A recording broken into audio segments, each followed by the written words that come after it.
Welcome and thank you very much for being here with me in this journey. As you know, in this class, we are going to learn about E. Cummings' poem Buffalo Bills.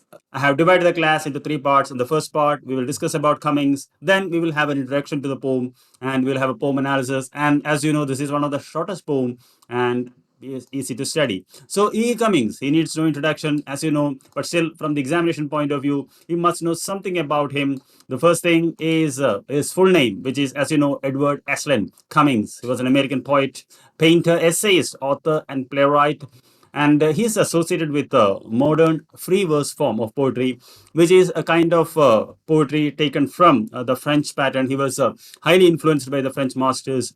And the next point you must need to know about is that you know that he's known for his idiosyncratic way of using syntax, lowercase spelling, and poetic expression. But still, if you look at him, most of his poems are conventional. He has written, it is said that 2,900 poems, and many of them are sonnets and in a conventional manner.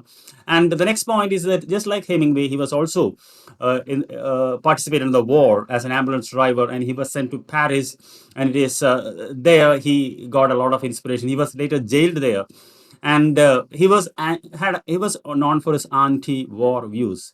Okay, then as I told you, he was influenced by Paris and French poet, especially you must know Apollinaire and his work, which is known as calligrams.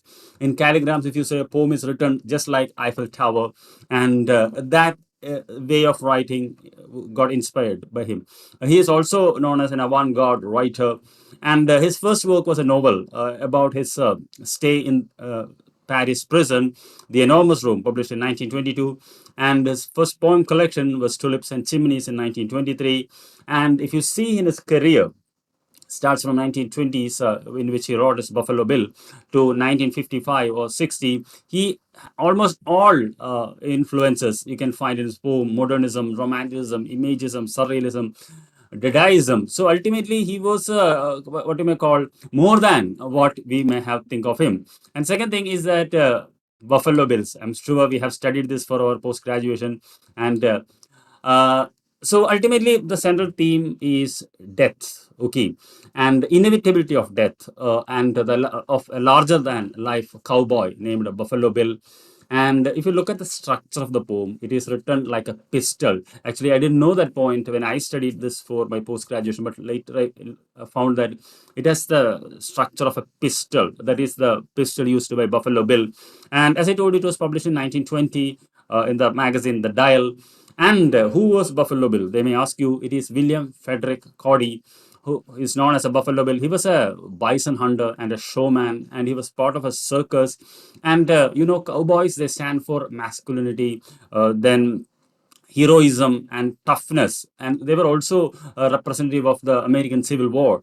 But he says there is obviously inevitability of death. That is, in other words, put it very plain words, we are all born with an expiry date. Okay, and he died on January 10th, 1917. Just note it down, sometimes they may trick you. So 1917, and it's an 11 lines poem, though we some okay, and if you look at the analysis, there are 3 points I would like to tell about.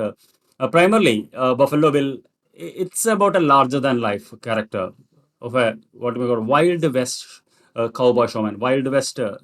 And the second line he says he's defunct. Sometimes they may ask you what is the meaning of defunct. It means he's obsolete, he's out of use and irrelevant.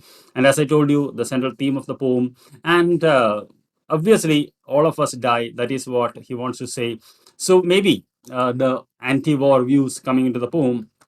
Now we'll just look into the poem and just go through what it is all about. I'm sure you must have seen this 11 lines, Buffalo Bills defunct. The first 2 lines, who used to ride water smooth silver stallion. So, stallion, the horse. And break 1, 2, 3, 4, 5 pigeons just like that. So look at the rapid speed, how he fires. That is where the larger than life comes. Then there is a long pause. Jesus, he was a handsome man. And what I want to know is, how do you like your blue-eyed boy, Mr. Death? Actually, blue-eyed boy is an expression which means something prodigious or gifted, and Mr. Death their death is personified. So ultimately, whomsoever you are, whatever life you lead, the poet ultimately says that you'll all die. Okay, so that is how the poem ends. So thank you very much for watching. I'll see you in the end of the class. Until then, take care. Bye bye.